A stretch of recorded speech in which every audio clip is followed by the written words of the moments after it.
बिस्मिल्लाहिर्रहमानिर्रहीम। सबसे पहले जनाब रसूलुल्लाह सल्लल्लाहु अलैहि वसल्लम पर दरूद इब्राहिमी पढ़ते हैं। अल्लाहुम्मा सल्लि अला मुहम्मदिन नबिय्यिल उम्मी व अला आलिहि व बारिक व सल्लिम तस्लीमा। आज मैं और मौलाना अब्दुल खालिक साहब, ये मेरे बड़े पुराने साथी हैं, हम इकट्ठे उम्रे के लिए यहाँ आए थे। अब हम मदीनतुल मुनव्वरा से चले हैं, मक्का की तरफ जा रहे हैं। तो दरमियान में एक जगह आती है मिक़ात की। तो ये बहुत बड़ी अजीम मस्जिद है जहाँ मैं ये वीडियो बना रहा हूँ। आप देख रहे हैं मंजर को।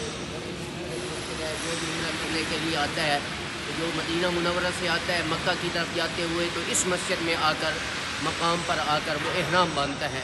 तो आज हम अल्लाह के फजल व करम से मदीना से चले हैं, मदीनतुल मुनव्वरा से मक्का की तरफ जा रहे हैं।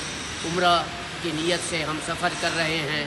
और अल्लाह तबारक व तआला, मैं आपके लिए भी दुआ करता हूँ कि अल्लाह आपको भी बार बार हरीमैन शरीफैन के हज उम्र के ज़रिए से मकबूल हाज़ी अता फ़रमाए और मुझे भी अपने घर की ज़ियारत नसीब फरमाए।